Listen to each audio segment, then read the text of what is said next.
Welcome to Texas and SIJS 101, an overview of state court proceedings for Special Immigrant Juvenile Status, hosted by the American Bar Association's Children's Immigration Law Academy, or CILA. Can we go to the first slide, please? My name is Dalia Castillo-Granados, and I am the director of CILA. Today's presentation will give practitioners an overview of Texas family law and best practices for approaching SIJS custody cases in Texas Family Court. There are a few housekeeping items and reminders I'd like to cover before we get started. This training is an hour and 45 minutes long. Please use the Q&A function rather than the chat box to enter questions so we can address questions throughout the presentation and at the end. We have reserved 15 minutes for questions at the end. This training is being recorded. CILA will post the training recording on our website following this training. The course has been approved for 1.7 hours of Texas CLE credit.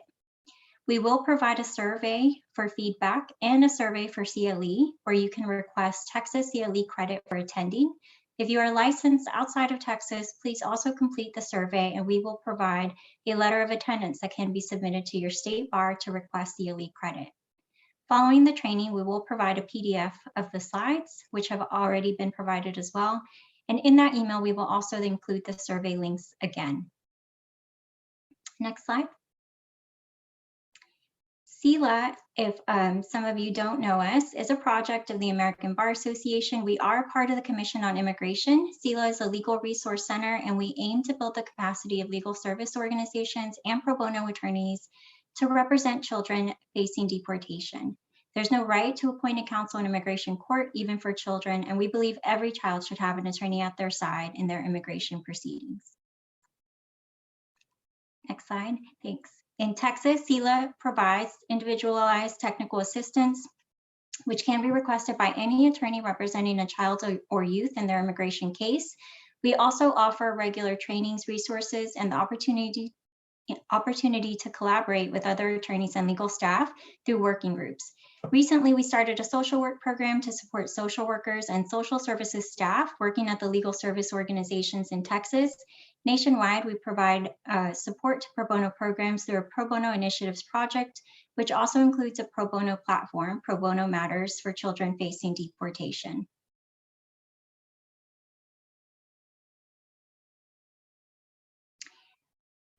We also offer resources on our website at CILacademy.org, including a detailed pro bono guide that details how to work with children and youth in their immigration cases. And next slide, please.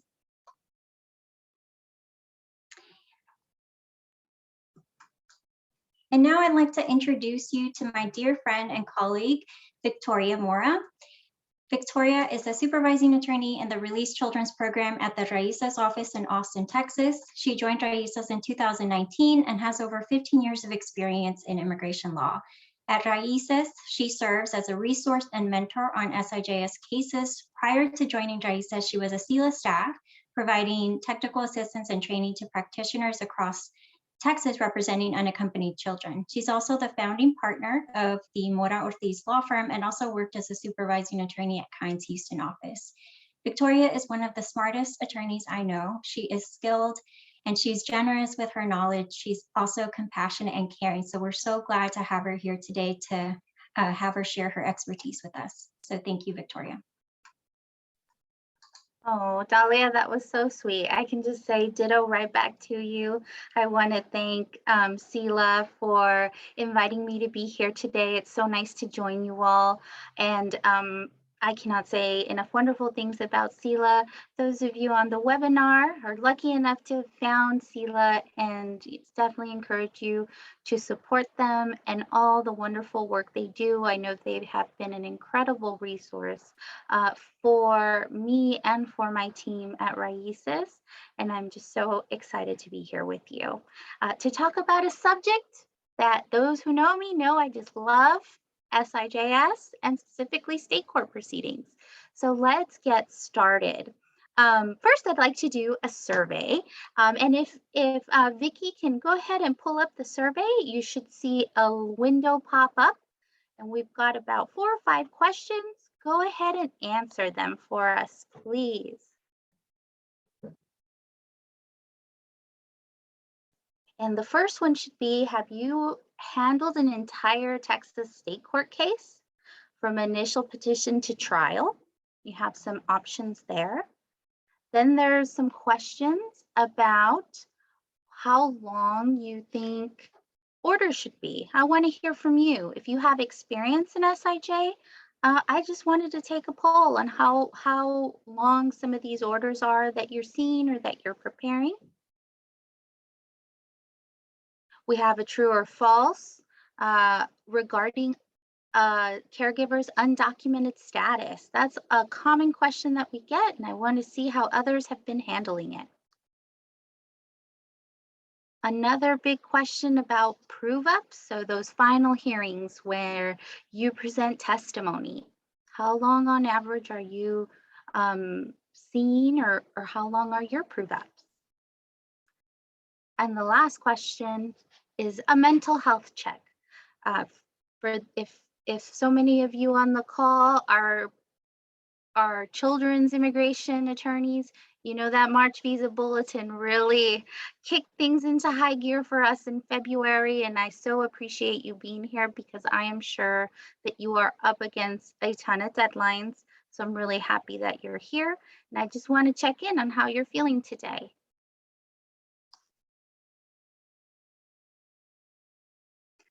And Vicki, whenever we've got a critical mass on results, go ahead and pop them up for us.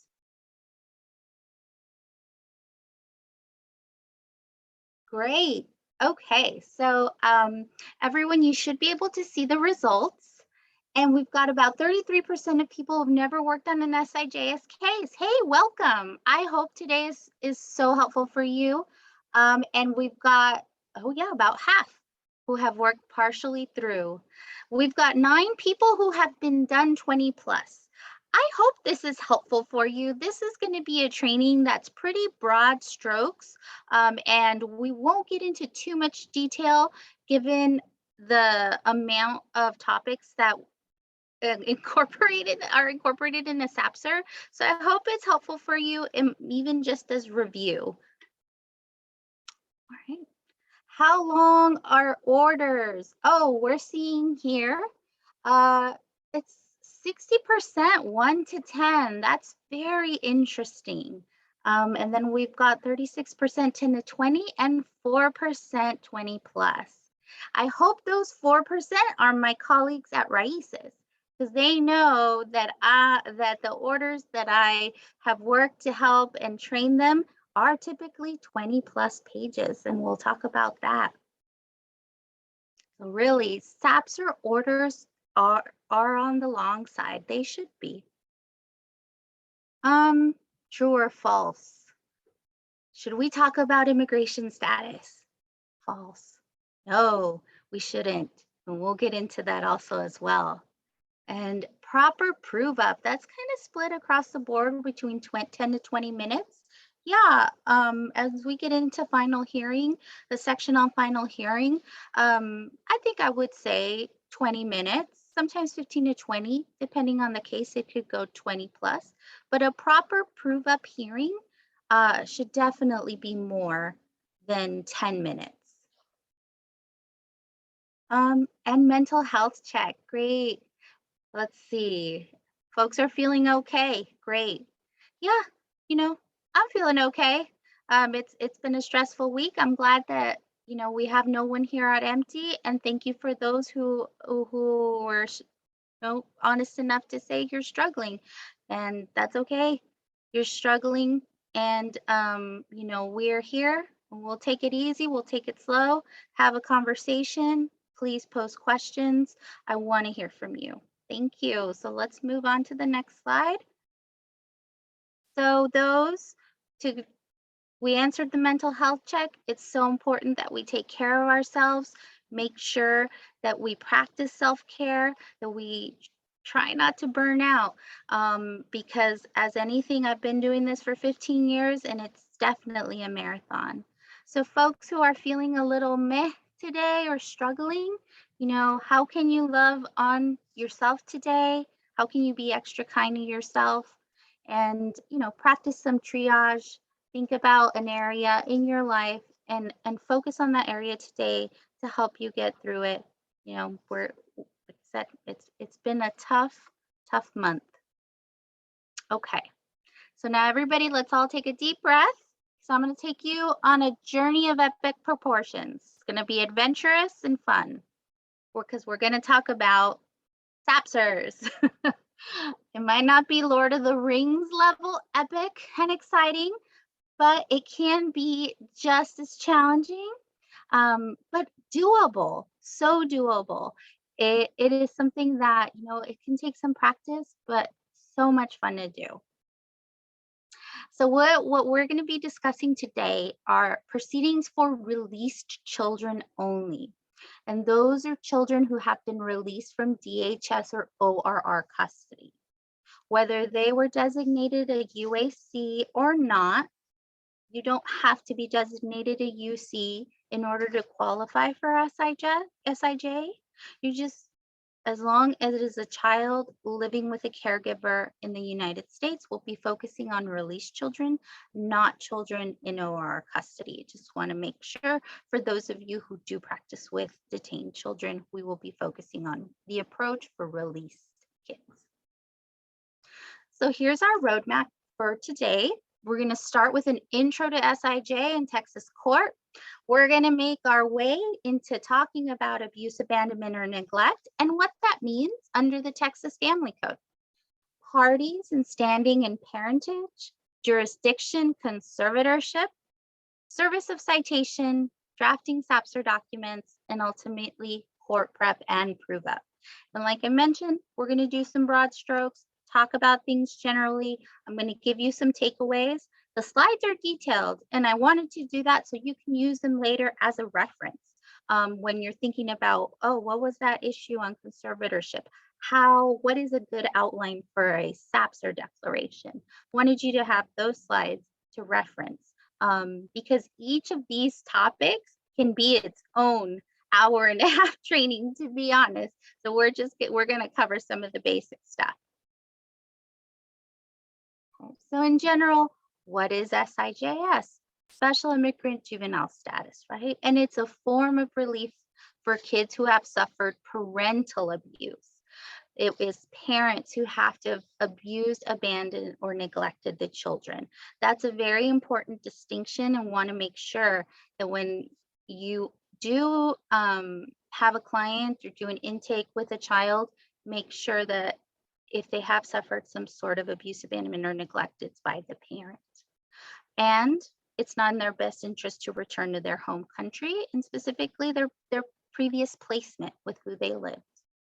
Like I mentioned, who qualifies for SIJ? It can be a child living with a non-parent, a parent, and those are the most common forms of cases that we have when we see released children. Are children who are living in the United States, either with one parent or with a non-parent. It could be a relative, a family friend, and we would proceed with SIJ.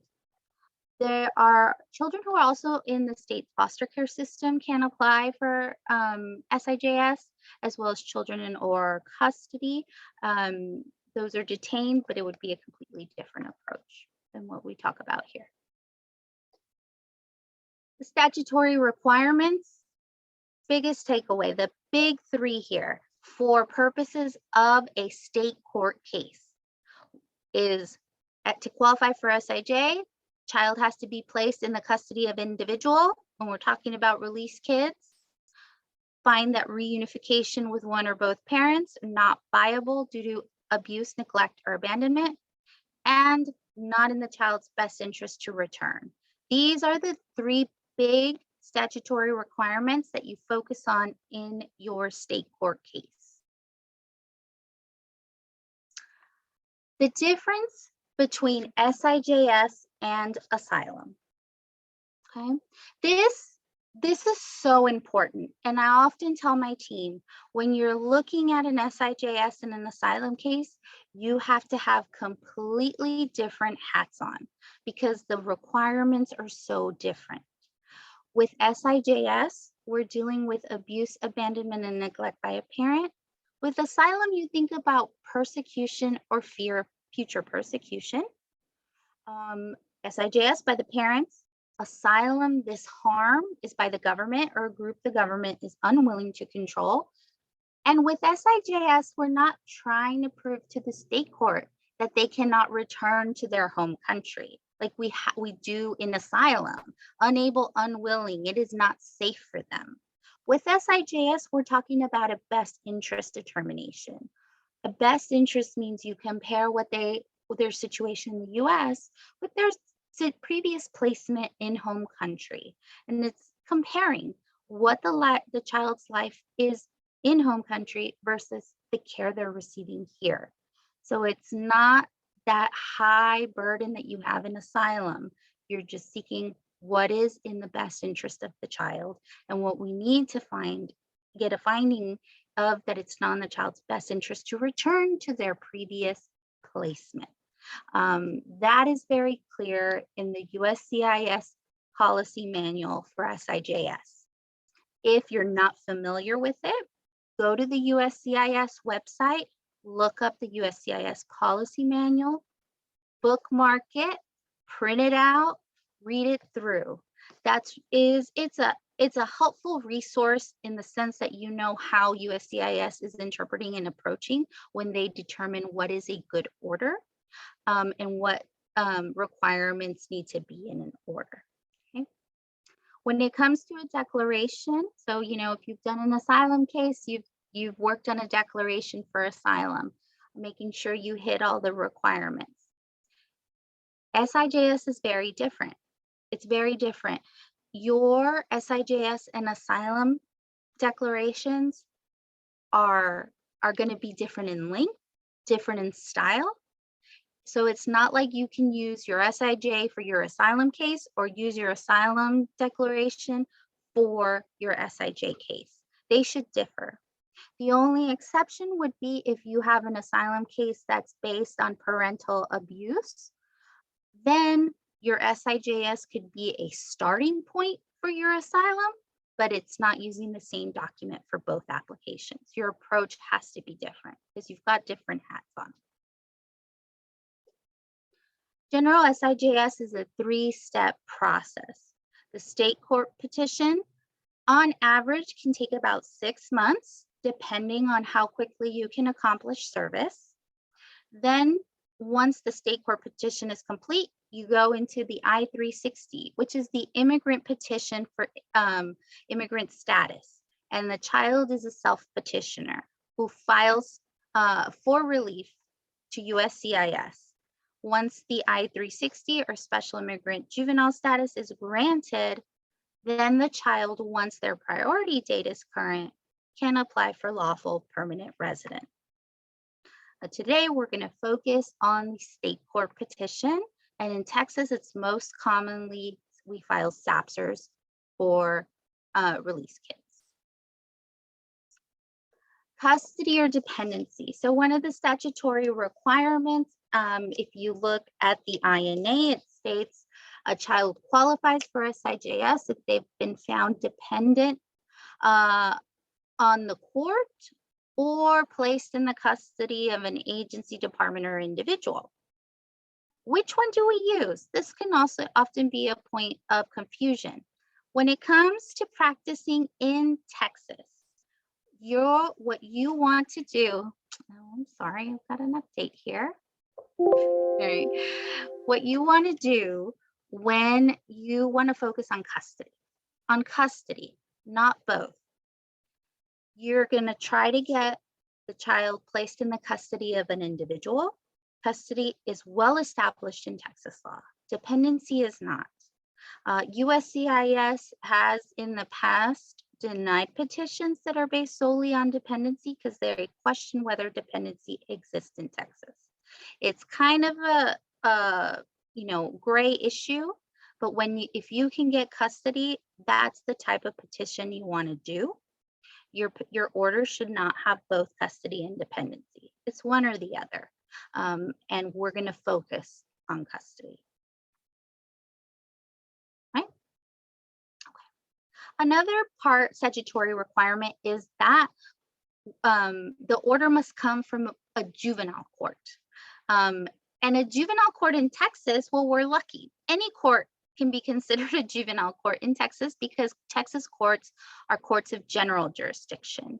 So as long as the court is making a decision about the child's custody or care and the child is under 18, this is a juvenile court. You're in the right place, and you're going to get an order from a court that meets the definition of a juvenile court of the INA. I have a little star next to 18 because there has been recently, USCIS has been approving I-360s for cases where children are granted juveniles are granted child support orders when they're over 18 and still in high school. So that's an area where there might be an exception, but in general, you want as long as you're in court while the child is under 18 and the judge is deciding custody and care, that's a juvenile court. So in the chat, can you all tell me what are some common cases that a family or district court judge may see on their docket? What do you think they see on their day-to-day?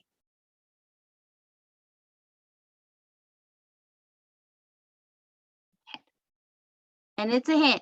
It's not SIJ.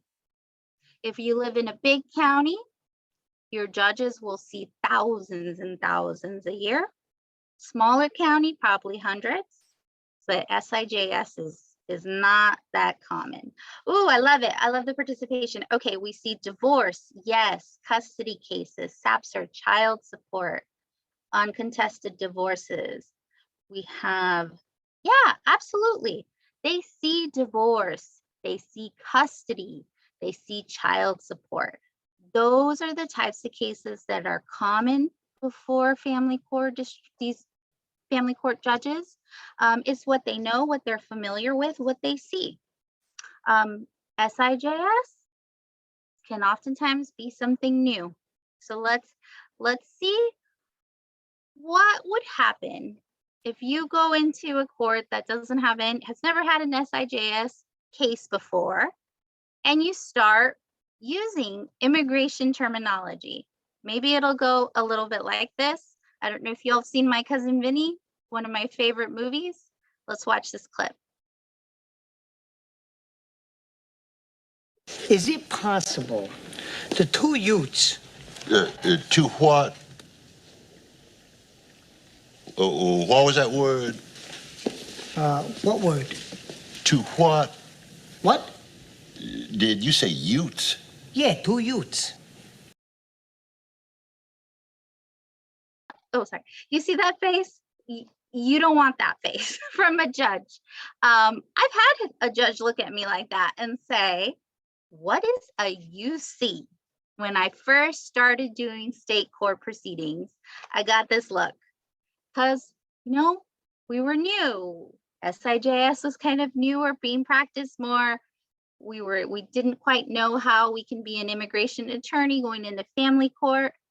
And we would get these kind of looks like, I don't know what you're talking about. What's a UAC? What's the INA? What's this? Right? It's new. So you don't want to get this look. You want to go in there like a family law attorney, as a family law attorney, practicing family law, not an immigration attorney trying to do immigration in family court. We have to be family law attorneys. Okay. So where do we start? You don't, for any reason, cite to the INA or immigration regulations in your state court petition or orders. If you have samples or previous orders that have that, throw them out. The USCIS policy manual that I mentioned is very specific that any findings, determinations must be based on state law. So when you approach things before a Texas judge, all SIJS pleadings, findings, arguments should be based in Texas law, not on immigration law. Okay. What are your sources of law?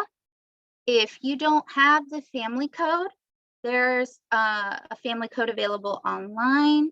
you work for a law firm or non-practice, ask them to order these books. You can order online, have an online access, or get these resources. They're so helpful. I get mine, I tab it up every year. And I'm always constantly referencing it because I don't have the best memory and I can't memorize the law, so I have to go back and look. Let's go to that poll question about talking about immigration status. This is another huge takeaway. If you don't take anything away from today, other than this, I've done my job, okay? Immigration law and immigration status of the parties, other than the child, which, who is the subject of the suit, they're not a priority in state court. And as a general rule, we should not raise the issue. This is even if the mom is undocumented, even if she's in proceedings, if someone is not is immediately in a situation where they're about to be deported, it is not relevant to this case. The state judge's priorities in the case are always the child's best interest. So if they've been living with undocumented mom, the judge just wants to make sure that the child is in a good place. A judge wants to protect parents' rights, duties, and responsibilities, and they want to issue an order that follows and complies with Texas law.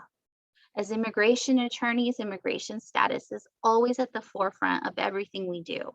And we have to put that aside, put our family law hat, advocate for the adult clients who are the caregivers that and oftentimes we represent, advocate for them and not bring up their undocumented status because it's irrelevant. And you certainly don't want to put on the record that your client is undocumented. What type of suits do we file in Texas? So for released children, those in green, those are going to be your absolutely most common. 9 times out of 10, you're going to file a suit affecting parent-child relationship or a SAPCR, which is the custody petition. One parent's going to file it or a non-parent is going to file it, okay? And in one-parent cases, for those of you not familiar, the statute says reunification with one or both. And USCIS has consistently interpreted that a child who lives with one neglectful or, lives with one non-abusive or non-neglectful parent can still qualify for SIJS so long as the other parent has been abusive, neglectful, or has abandoned, and the court has found that reunification with the other parent is not viable. So that's what's considered a one-parent SIJS case. Those in the box in orange are a bit less common, but you can also get SIJS findings. And then those in red, guardianship in Texas, complicated area of law. I haven't met an attorney who practices SIJ and in children's immigration who has gone to done SIJS and guardianship. We do this in custody proceedings typically. If you've done a guardianship, I'd love to talk to you and learn from you. So please put it in the chat. Declaratory judgments, those are types of cases that you do if you have no other option. A SAPCR is not possible. A custody petition is no way possible for a variety of reasons, but you want to really use that as a last resort. And then delinquency proceedings. Back when I lived in Houston, there was an attorney, Rebecca, at Catholic Charities who had a child commit a juvenile offense. And in his juvenile proceedings, she was able to get an order for SIJS. It was really awesome. I think I've only one other attorney that I know has been able to do that. So they got arrested, but ultimately got to get SIJS findings in an order in their juvenile delinquency proceedings. So it's possible. Right. So I keep saying SAPCR. What's a SAPCR? Suit affecting parent-child relationship. It's a custody suit. And in Texas, that's called conservatorship. Okay. And so these custody suits are going to really determine who the child's going to live with, what are the rights and duties of the parents, determine paternity, child support. And in some cases, children come to us with a prior order, might be a foreign order, or they have one from living in another state. We would file a modification of this prior custody order. So this is what we're going to focus on today. 3 SAPCR goals. It's not findings. It's established parentage. That's one goal of your SAPCR. Full custody. You want to get full custody to the adult caregiver. That's the petitioner.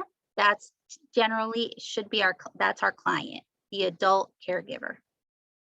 And what we want to do is have a judge deny custody and visitation to the abusive and neglectful parent.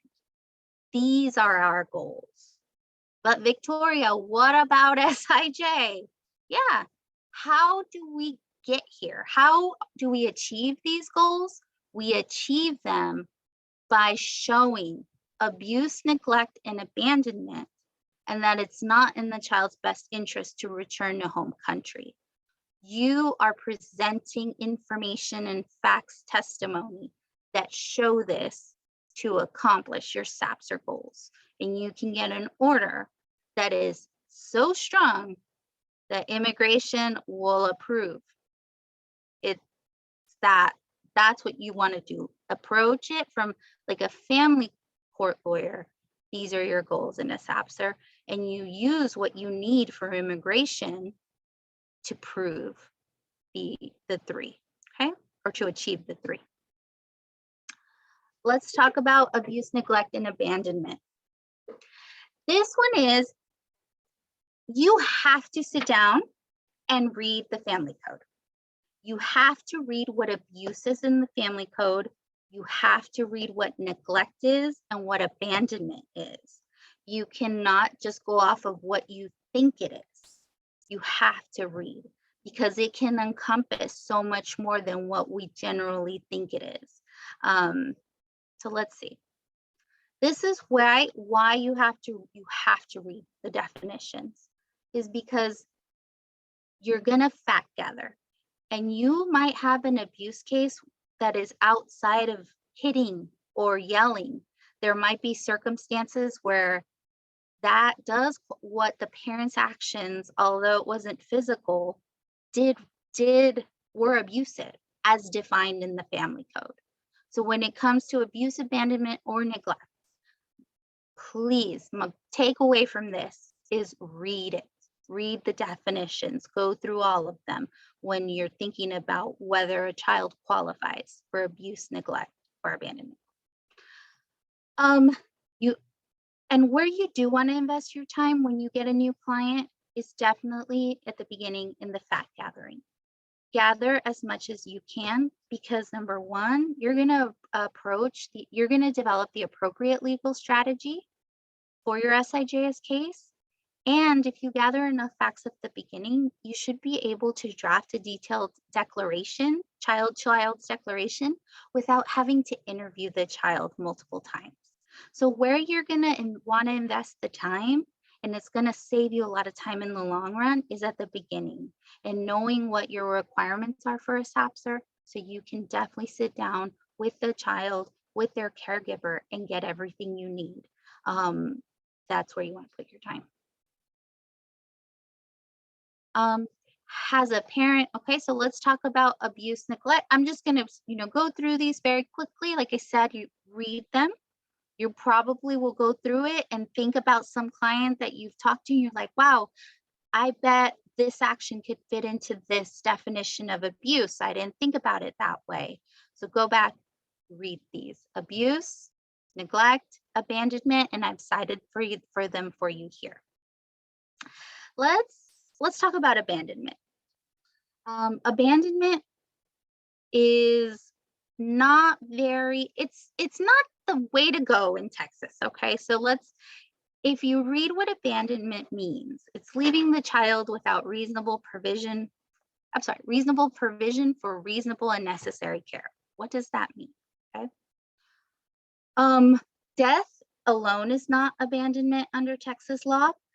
So that if you have a child who has a deceased parent, SIJS is possible with deceased parents, but you cannot claim the death as abandonment. The reunification is not viable because they're deceased. That's not going to cut it for the I-360. And death is not abandonment under Texas law. So when you have a deceased parent, you want to make sure that you ask about abandonment, abuse, and neglect. Abuse, neglect, or abandonment before the parent died. That is where really you're going to find your SIJS case when it comes to a deceased parent. Note on abandonment findings. This is so important, and I drill it when I train my team. Never do a SAPCR and only claim abandonment in your pleadings, because if there is abandonment, there is neglect. Always claim neglect and abandonment, or only neglect, but never only abandonment. Neglect is the better argument under Texas law, especially in one-parent cases. So where we've seen some problems with just abandonment is that some Texas court judges interpret abandonment as the child just having no caregivers. So children who may have been left at a fire station. So if you may have a judge that takes a very conservative interpretation of abandonment, you present that, they say this child is not an abandoned child. They are living with this aunt. I'm not going to make that finding. Or you have a child who is living with a parent. And again, the judge is going to say, no, the other parent left the child with their mother or their father, whoever's caring for them. That is not an abandoned child. So your case is not going to be one on abandonment. And even if you're in court and the judge is like, I don't see abandonment, that's fine, judge, take it out, because I know I have neglect. That is the strong argument. Okay. All right. Some other state court considerations. Petitioners and documented status. We talked about how it should not be considered in granted custody. There is Texas case law on that immigration status should not be taken into consideration or be an issue. The only place where it might be relevant if you do have a very conservative judge, but it's unlikely, and I've never seen that happen in all the times that I've practiced before the state courts, is when they consider a caregiver's undocumented status factoring into best interest not to return. So for example, if mom is undocumented, they'll say, well, I don't know, or whoever the caregiver is undocumented, they can say, well, if mom's supported, then the child would be able to go live with her. So I don't know about making this best interest determination. Like I said, it's unlikely. So that's why we don't bring it up. If the judge wants to ask about status, that's their prerogative, but it's not something that we would want to bring up because it's not relevant. Undocumented siblings in the household. Why would we want to ask when we do an intake? Why are we asking about undocumented siblings in the household? So if you know, post it in the chat. Let's see what we get. Why would we want to know if there's undocumented siblings in the household? Let's see. Yes, Yvette, Diana, Valerie. Yeah, we might be able to add them to the SAPCR if they have the same parents. Exactly, like if you were to file 2 custody petitions and they have the exact same people involved, you can just file 1 and add both siblings. It has to be mirror. The parties must be the same in both. So if you have a kiddo who has a sibling, but that sibling has a different dad or a different mom, you cannot combine them because there's different respondents, and we'll talk about the names of the parties. But we ask because we want to make sure that we're not gonna have to do this SAPCR all over again for another sibling, if we could have included them in this one. Siblings in home country. Why is this relevant? Why do we need to ask about siblings in home country? Because I've had a judge that says, does he have siblings in home country? Yes. Then how come those siblings can live there safely, or how come those siblings are in a good situation? Why are they there? So yeah, you might have a judge ask, you know, about siblings in home country, and you'd be able to explain why that sibling is there and like distinguish the circumstances, right? Perhaps that sibling was favored by an abusive father and is not subjected to the abuse that the sibling who is in the United States is, right? It's not a deal breaker for denial. Just make sure you have the answer. What distinguishes the two siblings? Why are their circumstances different? Okay. Let's talk about standing parties, standing and parentage. I hope that, yeah, never mind. Let's talk about these. Parties to a suit, right? What are these names? I've been saying petitioner, I've been saying respondent. What is that? You know, so, you know, civil procedure 101, a petitioner is the person bringing the custody suit, and that is our client. And those are generally, it should be the adult caregiver, whoever is taking care of the child, even if they're not their ORR sponsor. So for example, if I have a client who tells me the aunt or the cousin is the ORR sponsor, but they're living with mom, and the reason that mom didn't come forward to be ORR sponsor is because she's undocumented and had that fear. My petitioner is mom, because mom is caring for this child. Mom is who should have custody. It doesn't matter that she's not the ORR sponsor. Yep.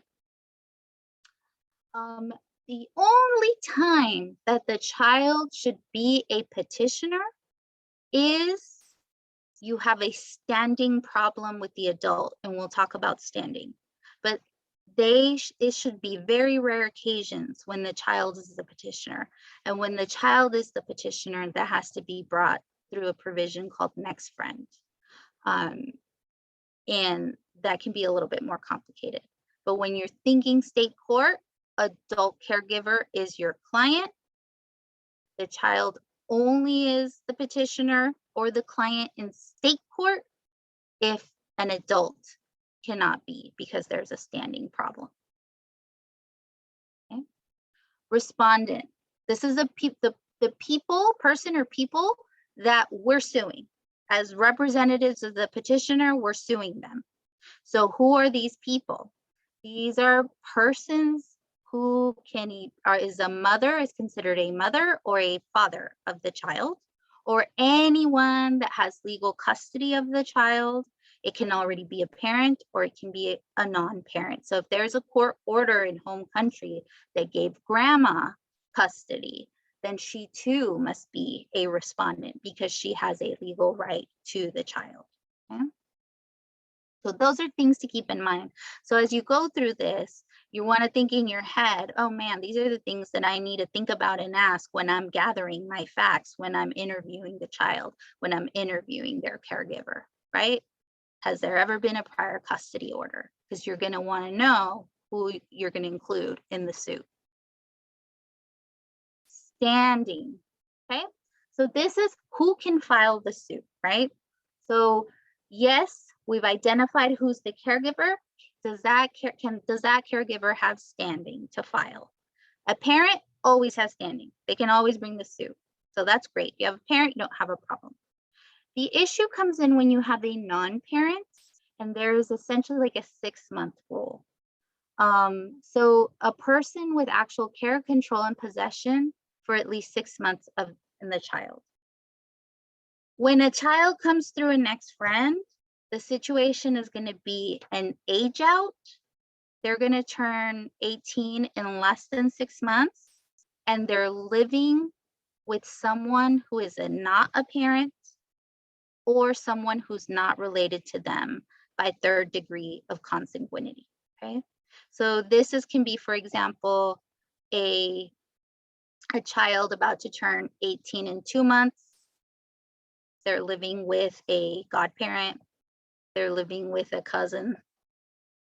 They're just not, they don't have that third degree of consanguinity, and therefore that person won't gain the 6 months for standing. That's when the child will have to be the petitioner, and you're going to have to get a next friend appointed, and that's generally the person that's caring for the child. Okay, those are rare. Those are rare and only flag issues if they are age out cases. Okay, but if it's an age out and they're living with a parent, a grandparent, a sibling, an aunt or uncle, that's the third degree of consanguinity, and you can use that third provision I have there bulleted. Okay. All right. Parentage. Parentage. So who is the child's mother and who is the child's father? And that sounds like, wow, why don't we know? Yeah, we might not know. And we might have multiple mothers. We might have multiple fathers, right? For those of you who have done this, I'm sure that you're very familiar with how many dads might pop up. Okay, so let's talk about them. Okay, fathers. It is possible that the fathers of a child, yeah, one simply does not know who the father is. Just because someone's on the birth certificate doesn't mean that ultimately you don't have more fathers that you have to serve. Okay, we're going to talk about presumed father, acknowledged father, alleged, unknown, and adjudicated. The most fathers I've had in a case has been 3. I think 3 has been max. I had a presumed, an acknowledged, and I had a presumed, alleged, and an unknown, I believe. No, I did not have unknown. It was presumed, acknowledged, and alleged. Yeah, those were the ones. If you've had more than 3 dads, please write in the chat. I'd love to talk to you about that case. If you've had 4 or more, I'm sure it was super interesting. So let's talk about what a presumed father is. A presumed father is the person married to the child's mother and the child was born during the marriage. Even if this is not the person on the birth certificate. Okay. Oh, let me go back real quick. Forgot. What is a word that we don't see here? And my Raices people probably know. What is a word that is not here? Biological. Thank you, Alyssa. Yes, biological. Biological means nothing in the context of family court. You identify somebody as biological, that doesn't mean anything. We go by presumed, acknowledged, alleged, unknown, adjudicated, not biological. Okay.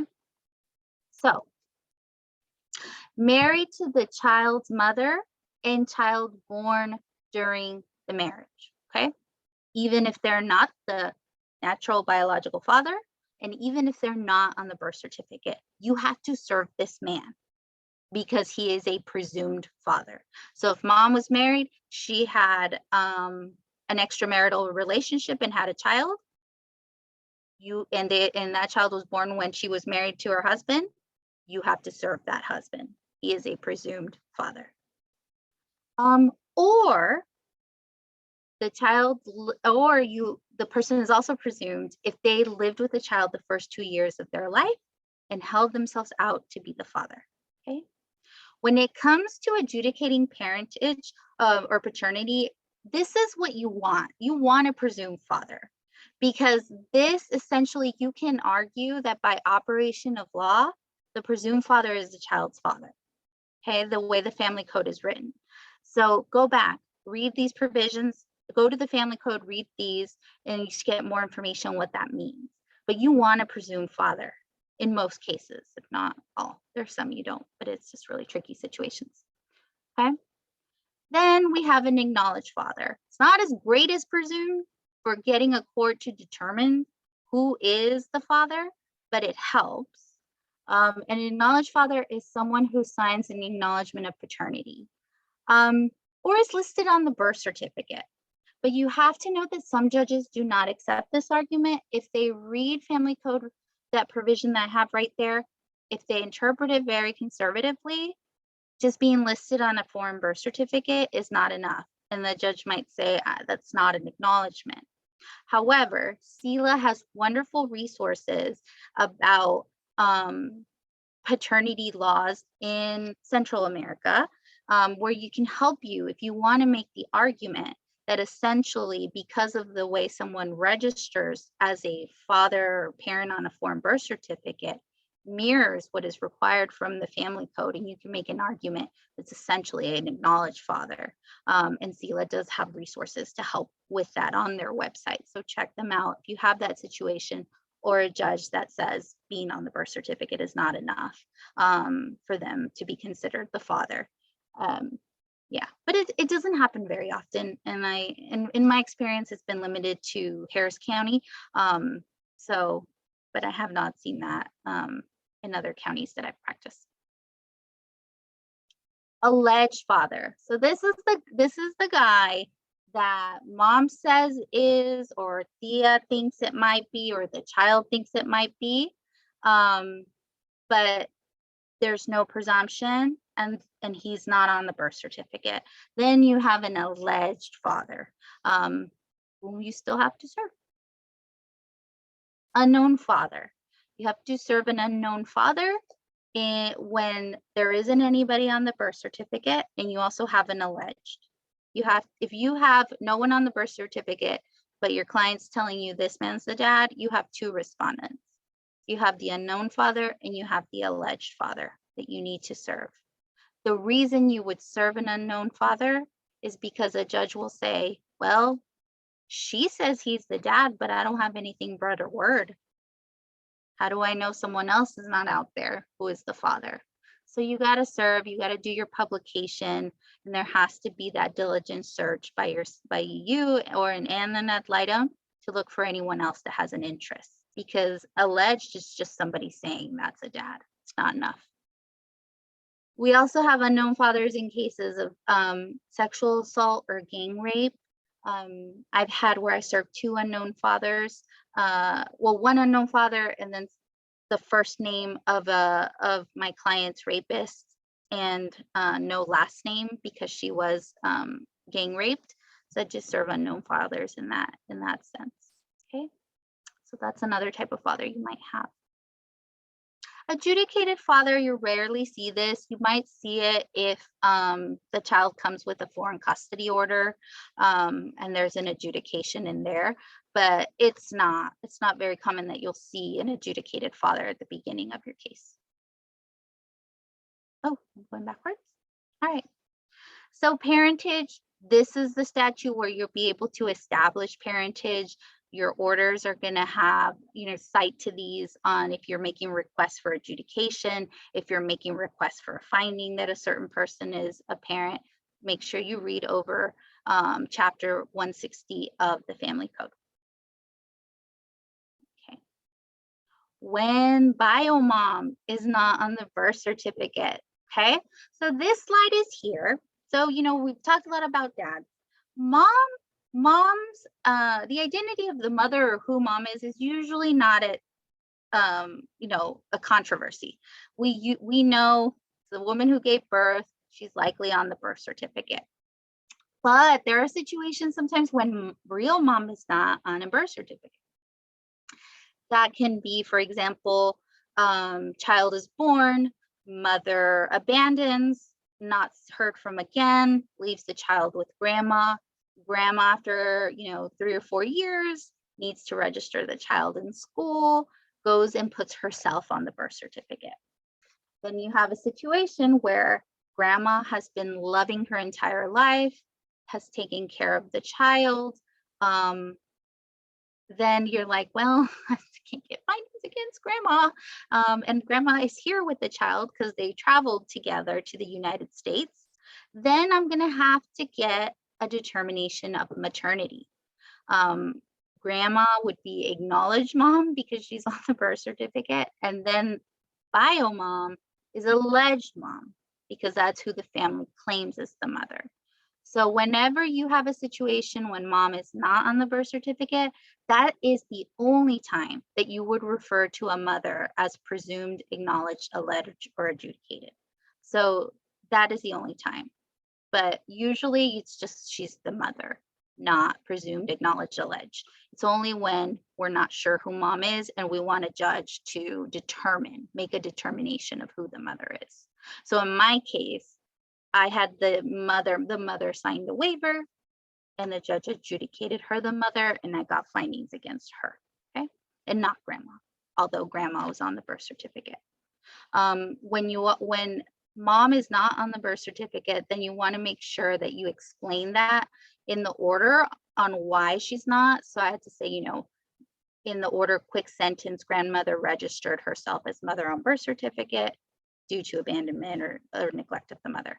Then I know when I go to CIS, they see one name as mom, but I'm getting findings on another. You want to make sure that you have that information so you can tie it together.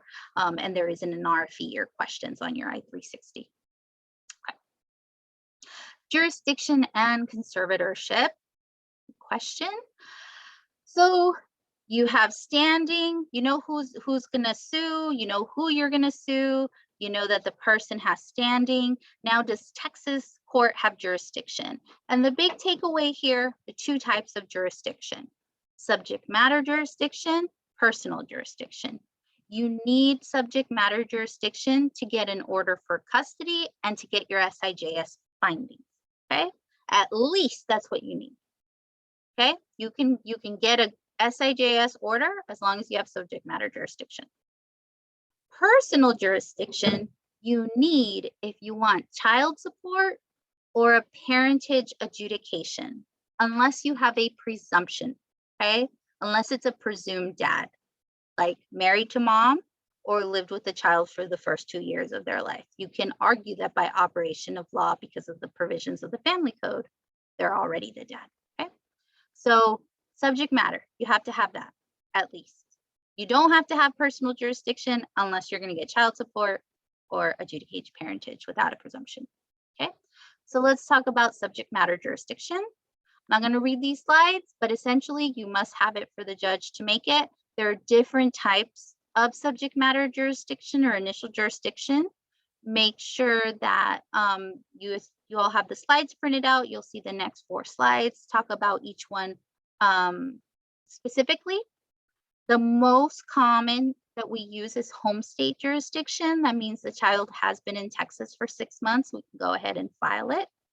And this is different from standing. So there's like a 6-month rule for jurisdiction, home state, and then there's like the 6-month rule for living with a non-parent, right?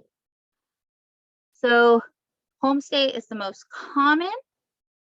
Then probably the most common would be default jurisdiction, in the sense of like no one else has jurisdiction under home state or significant. CILA on their website has a chart to help you figure out when you can file in state court. So it's like a flow chart to reference if you're unsure if you can file if the child has not been in Texas for 6 months. It's not an automatic no.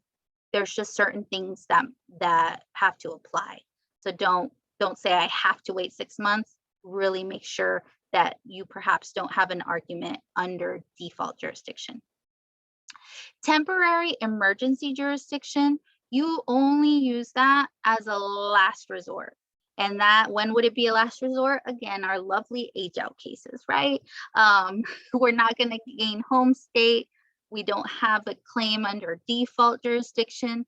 So we have to use temporary emergency jurisdiction.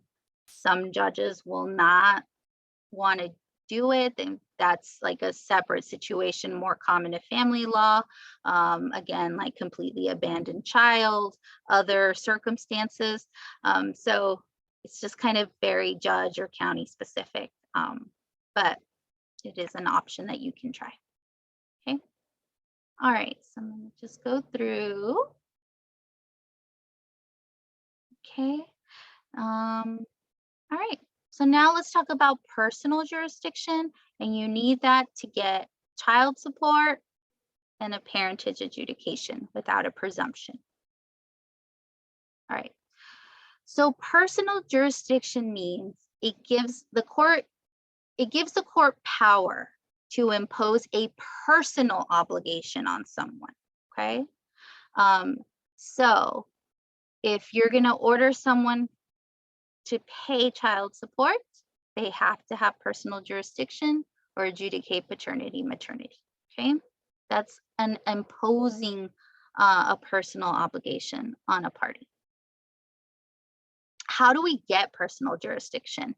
That is dependent completely on how you serve a respondent, right? So we're gonna have we have a section on service, but in general, if a respondent signs a waiver, you have personal jurisdiction. It doesn't matter where they are. You can order child support, you can adjudicate paternity, the judge has power to do what they want to. If they're personally served in Texas, so the constable or a process server serves them the citation, hands them the envelope in Texas, then you've acquired personal jurisdiction. There are arguments also about in the statute about causing the child to live in Texas or due process. I've tried them, and judges, I was in a conservative county, they didn't like that one. But yeah, look at it and see what you can argue if you absolutely need personal jurisdiction. And that might come up if you do have kids over 18 and you're doing child support orders, because you must have personal jurisdiction if a child support order only is going to work. And if your child's over 18, the only option for state court is child support order. They have to be in high school, and you have to have personal jurisdiction over a respondent. Okay. Ooh, let's take a breath. That's a lot of information. I'm hoping it's helpful. Okay. All right. Okay. So conservatorship. Custody. In Texas, it's called conservatorship. Here I just kind of break it down a little bit what this means. So joint managing conservatorship is joint full custody. Just read that here. In a Texas court, if there's a proceedings for a child, the judge starts with joint managing conservatorship.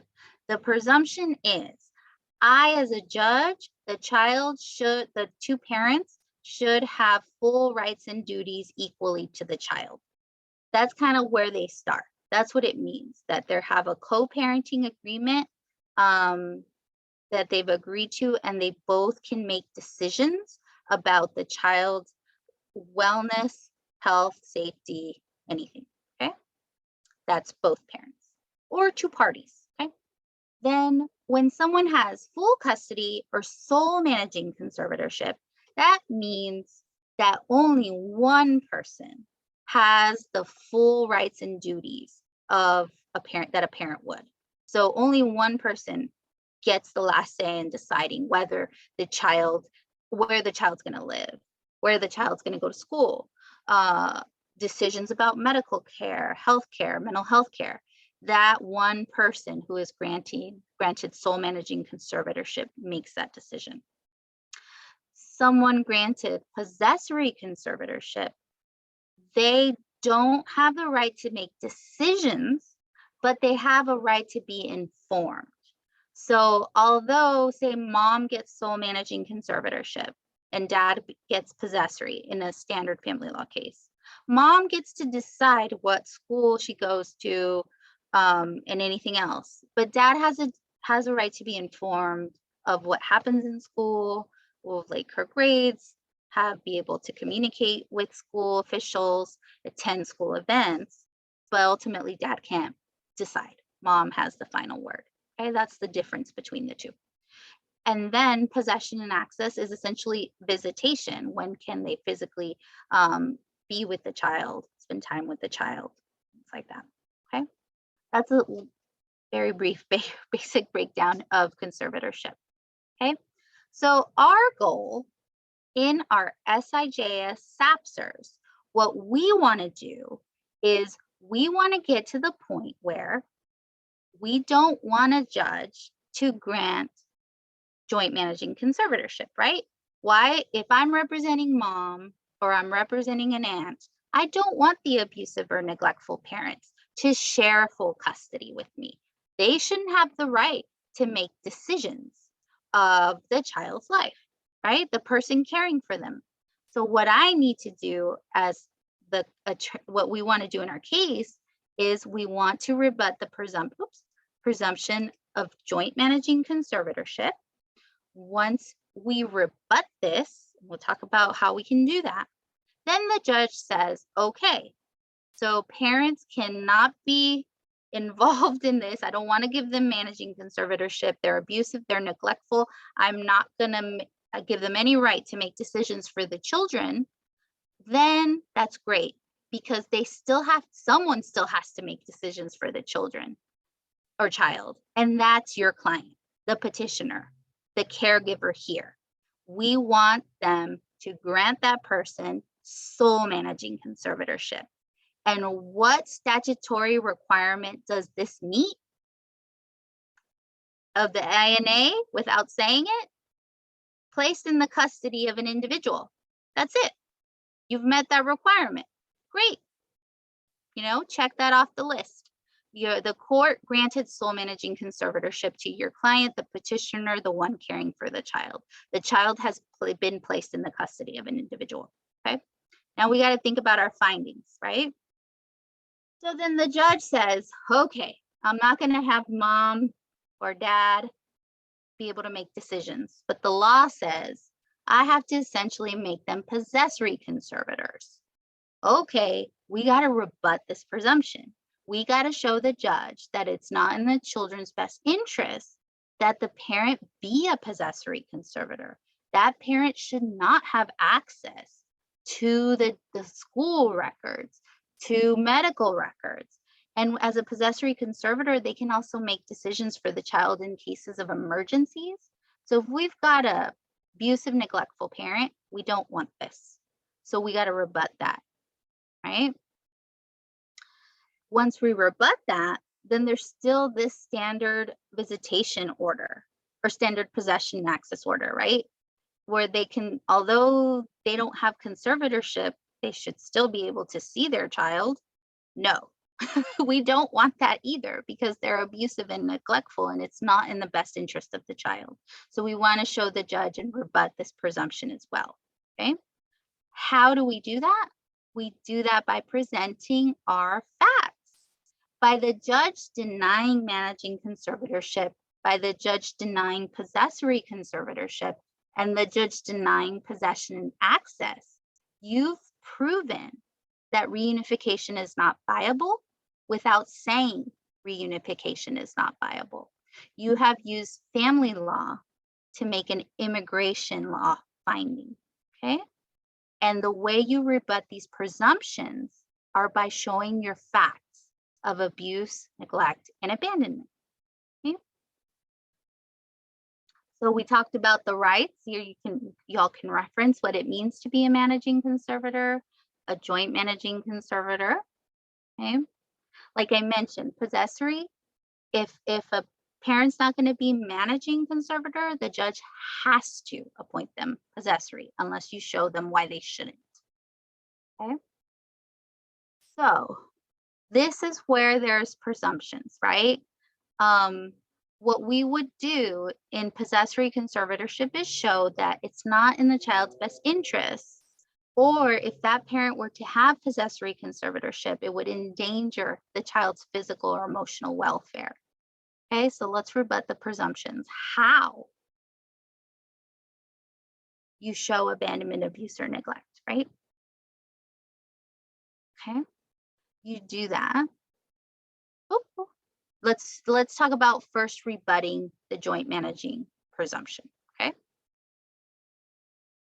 So to rebut the joint managing, right, parent, we're saying, nope, that parent should not at all be able to make decisions for this child. How can I rebut this? By showing facts in my testimony or declarations of family violence, sexual violence, and child neglect.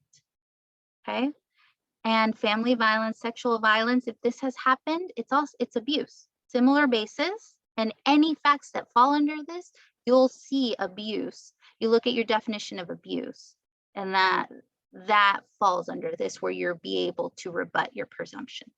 Okay. And these are the kind of things that you would put in the order.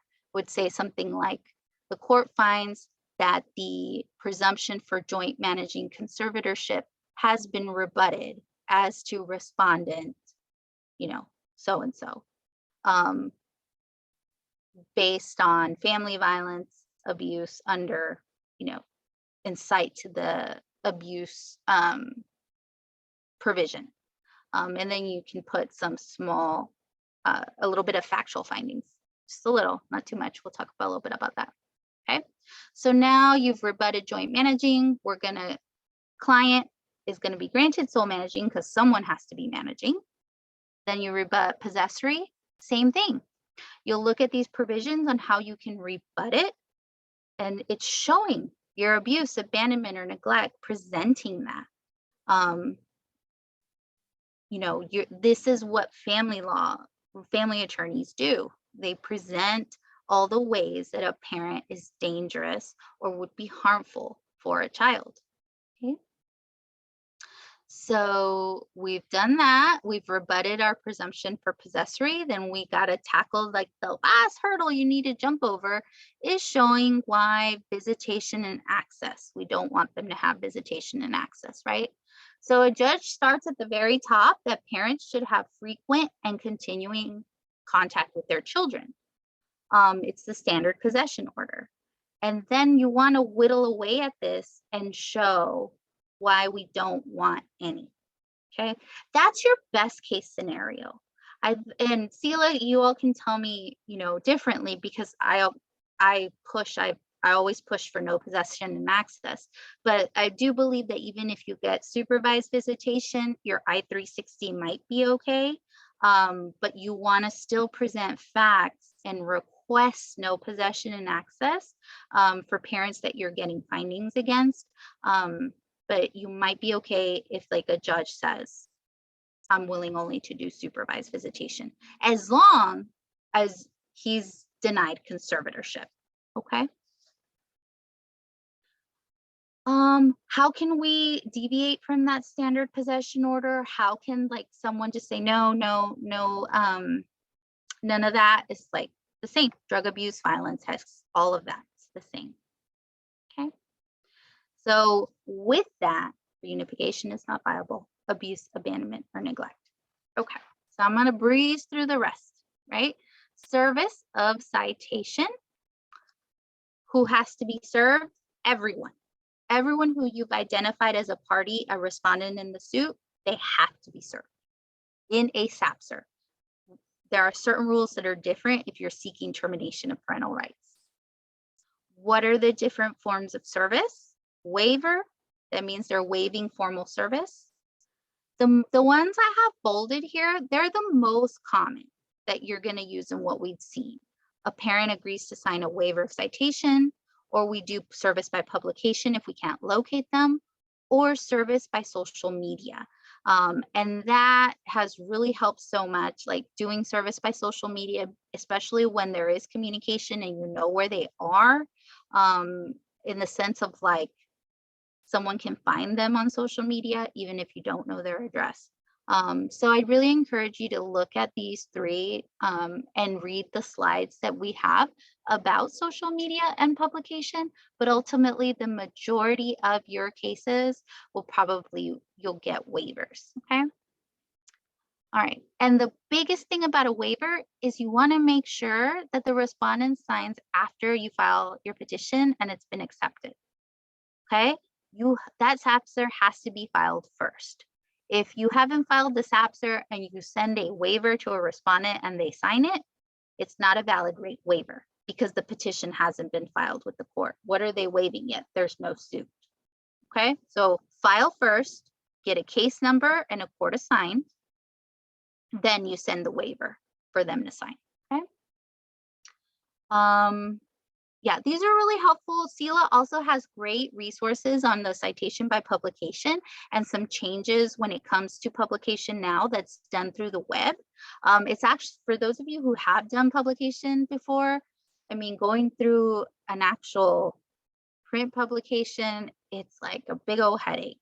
But now if you have an affidavit of indigency on file, you can publish on the court, this topic website, the judicial branch website, and the clerk handles it all. There's no more dealing with constables and paying invoices and all this stuff to a publication. So really look at the CILA resources for that. Okay. Before you do publication, make sure that you cannot find them. This is like the last of, like, you cannot find this person or they're completely unknown to you. Okay. And clients all of a sudden, you know, they don't want to have contact with like an ex-husband or something. And, you know, you have to let them know an ad litem attorney is going to be appointed. They're going to interview you. You got to tell the truth. So if there's any way that we can locate this person, you need to tell us. Okay. All right. Okay, and then there's other alternate method of service. Okay, service in foreign country is, bottom line, it's a nightmare. If you can avoid it, avoid it. And by service, I mean somebody going and giving them something in person. This does not apply to waivers. If someone is in a foreign country, you want to get them to sign a waiver. But if they won't and you know where they live, it can become a big pain. However, if they won't sign a waiver, you can also try to serve them by publication. I mean, I'm sorry, not publication, social media. And this has really helped a lot. For parents who don't want to sign a waiver, what you want to do is reach out to them for asking if they want to, if they can, willing to sign a waiver. What you do is you reach out to them on social media or through email. And then when they respond and they say no, now you have proof that that's their social media account and you can serve by social media. So be strategic in how you communicate with the respondents when it comes to the waiver. Okay. Read this on default judgment. Just know that there's like a couple of extra rules that apply to default judgment and timing for that. Okay. I would love to do a training with CILA on just service, because this is often can be the most complicated subject. So, and it can take a while. Okay. I've written a lot of tips about SAPCR petitions.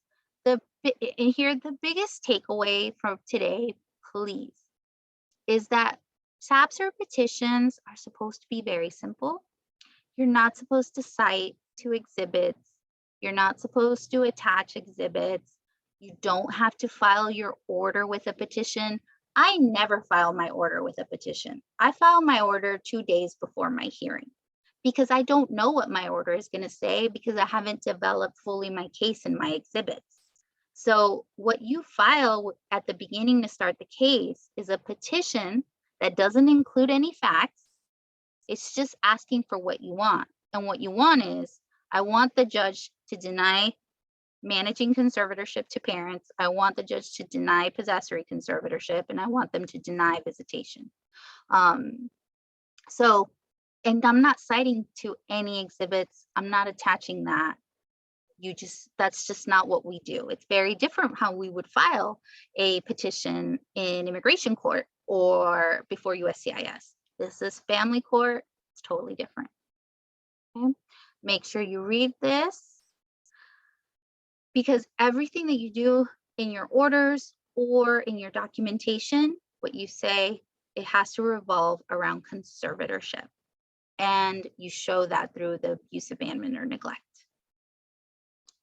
Okay. These slides, beware of old templates, right? So this is a whole list of things that if you find a template that has this, throw it away. You shouldn't use it. It's outdated. They're outdated. They will probably have trouble passing muster under the USCIS new policy manual, and it screams, I don't know what I'm doing in family court. Okay, because you don't need all of this stuff. It's immigration. You can get what you need for immigration by practicing and using terminology and following the family code. Okay. This is not something that family court judges see in any of their regular cases. Okay. Declarations, I talked about the difference in that. This is what your SIJS declaration should include. And this is just an outline of the order to do things, because it's really important, like whatever, like your order, your petition, your declarations, they flow, and your prove up when you do testimony, it needs to flow. And what you want to do is, number one, establish people who they are, talking about the abusive parent, because you're rebutting your presumptions, right, as you talk, or as you present your evidence. And then why can't they return to their previous placement? Finish it up with why the child wants to stay here and why the person caring for them is such a good placement and a better placement for them. Okay. Never include anything about the child's journey to the US, about their apprehension and detention. It's not relevant.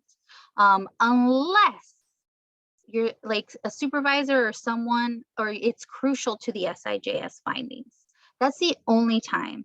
And I'll just give a quick example that the only time that I've ever included apprehension, I'm sorry, not even apprehension, but journey to the US information was a case where a child, there wasn't abuse, abandonment, or neglect in home country. Really, he worked, but it wasn't the strongest. And then he said that on the journey, he was kidnapped by cartel. They let him call dad as part of the ransom. And he said, "Dad, I want to come back." And dad said, "No, you're not allowed to come back. You're going to keep going." So there is a provision of abuse and neglect that I could use those facts to get findings for kiddo. Okay. But this is not, you don't want to put on any of this, especially if they're living with a parent. That can look bad on the parent, saying, your kid went through this journey. Like, it can just reflect negatively, and it's not relevant. Don't make things harder on yourself. The biggest thing about that is also don't force it to be chronological. Make it flow. Follow the outline. Talk about abuse. What's the most compelling? And you should be able to read every topic sentence of your declaration and tell the story. You have to have strong topic sentences, because judges are only going to spend 3 to 5 minutes reading your declaration. They're not going to sit there and read 10 pages. They should generally be about like 1 to 3 pages, 4 maybe. But 1 to 2 is fine. Strong topic sentence that hits the main points you want the judge to know. Because if you're spending too much time on that and including information that's not relevant, you're making life for yourself a little bit harder. We don't want to do that. Slide on signatures during COVID. So I've got about 7 more minutes, and we're going to wrap up with some highlights of preparing for court and prove up. And here's our friend Vinny, right? I love this picture of him. He's so excited he got, his discovery. It's hilarious. Okay. Talking about our SAPCR goals: establish parentage, full custody to the adult caregiver, no custody visitation to neglectful parents. We do it by showing abuse, neglect, and abandonment, and that it's not in the child's best interest, right? To go back to home country. That's how we get these 3 things.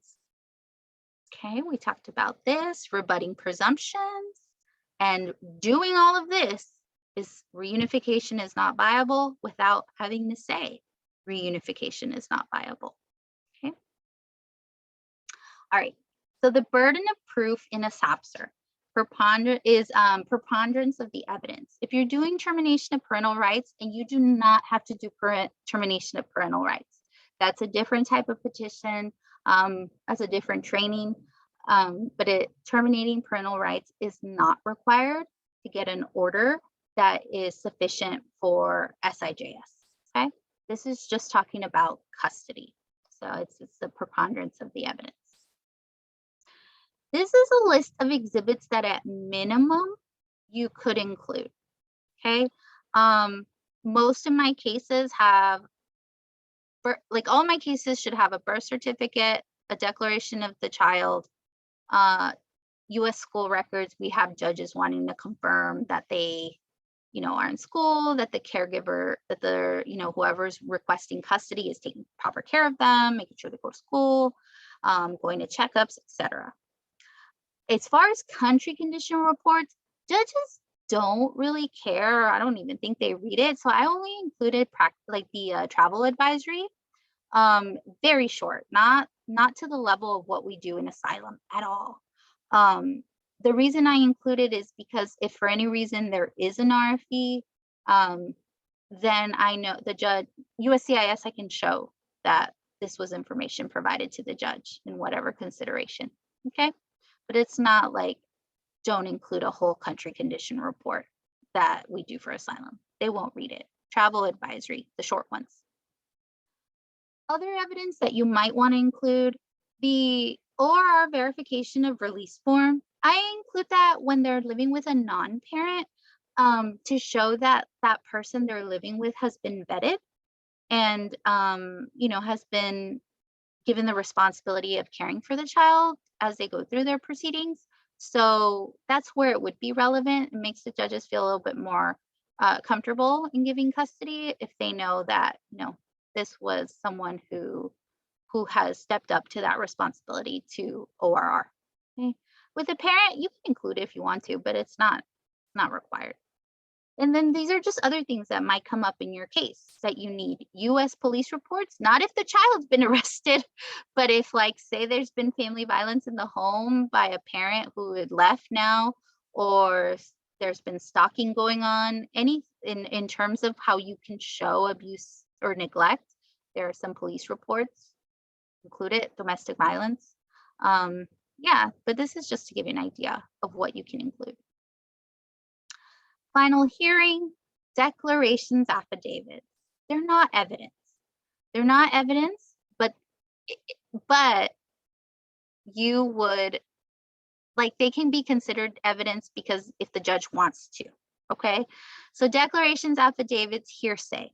The reason we can get them into the record and the judge will consider them as evidence is because our cases are uncontested. So with declarations and affidavits, just keep in mind, it depends on the judge if they want to consider it. And you have to offer them into the record.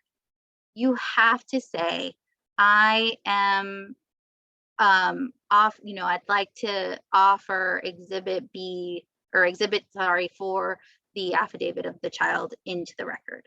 Then the judge will say, so admitted. Okay. You have to do that if you want a judge to consider it.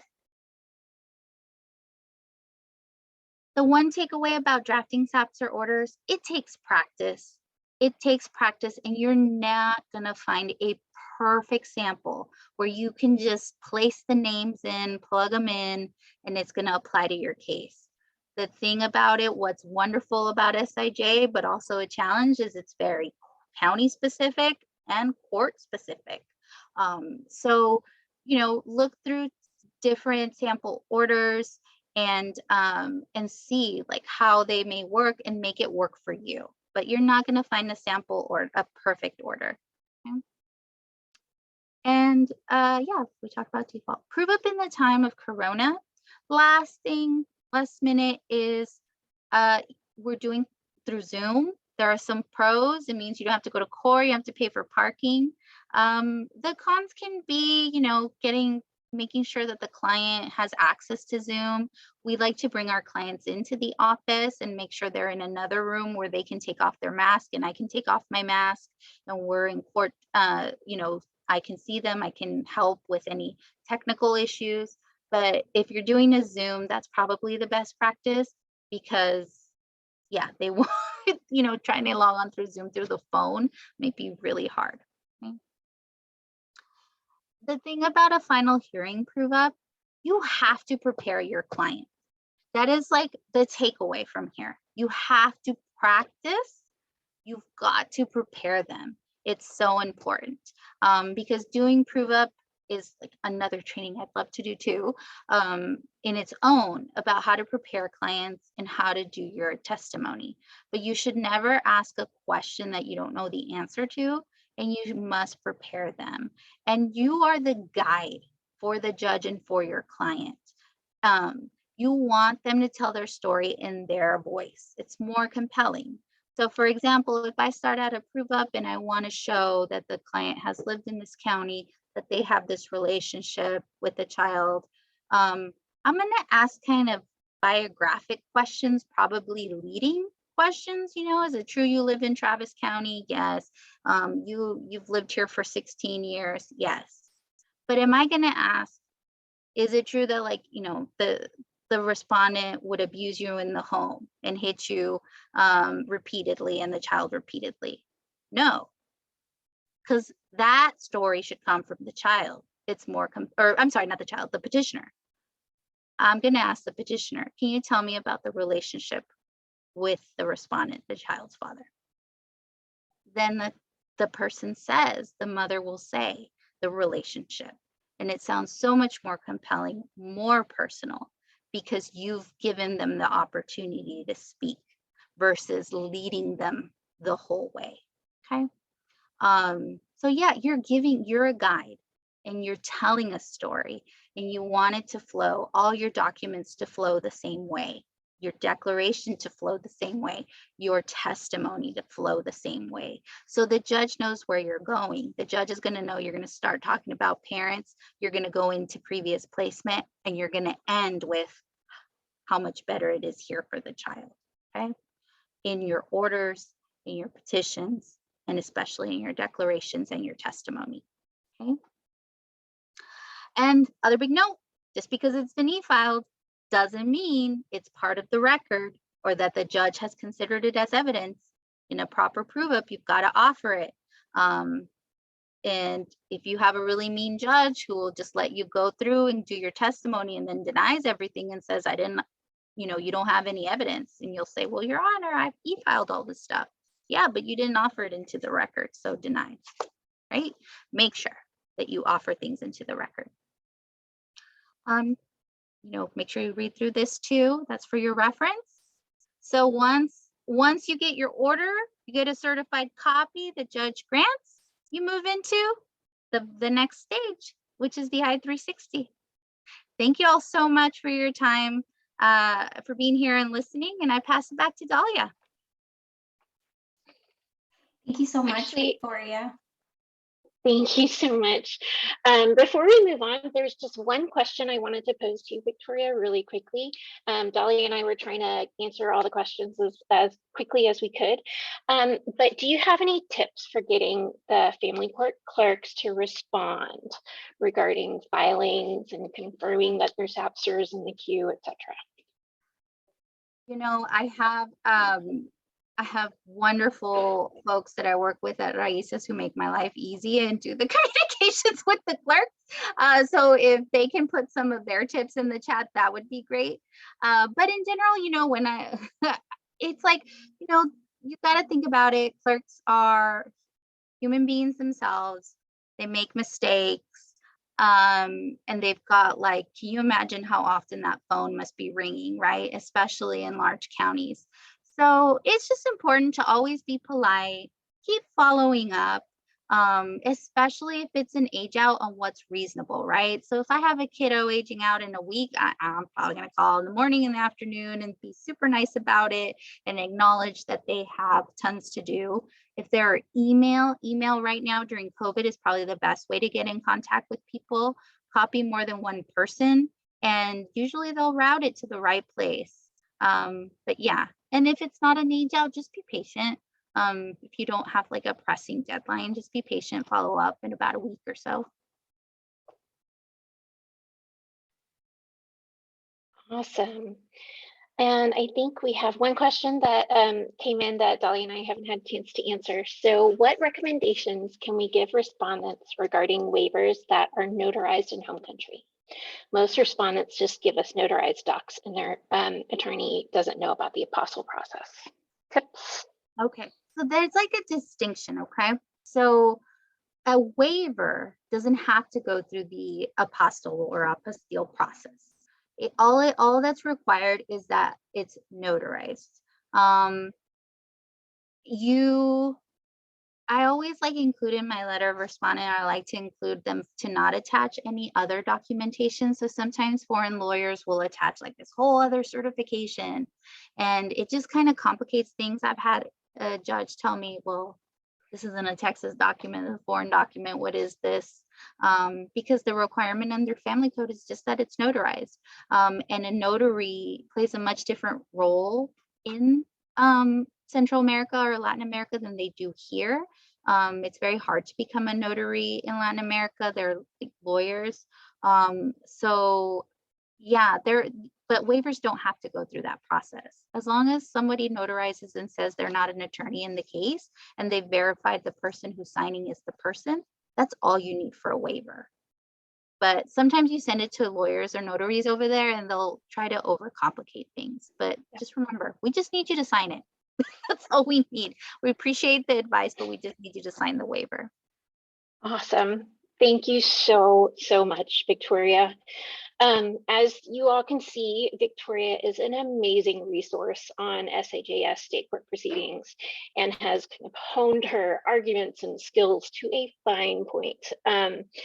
So, practitioners are frequently contacting CILA and Victoria at RAICES for templates or copies of Victoria's filings, for example. So kind of to alleviate some of the pressure on Victoria and also make sure that templates are current, because at CILA, we don't actually directly represent clients. We decided to kind of have a collaboration and work together with RAICES and Victoria to put together a template bank. And so this is an announcement of an upcoming part of CILA's website. We are going to be including a template bank, courtesy of Victoria and her amazing templates that we kind of have worked on together.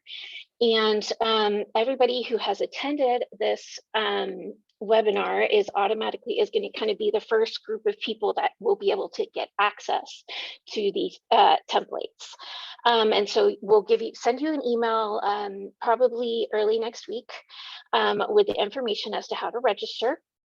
And you'll register for it, and then you'll have a login, and then you'll get access to all the files and things like that. If you'll move on to the next slide, Victoria, real quick.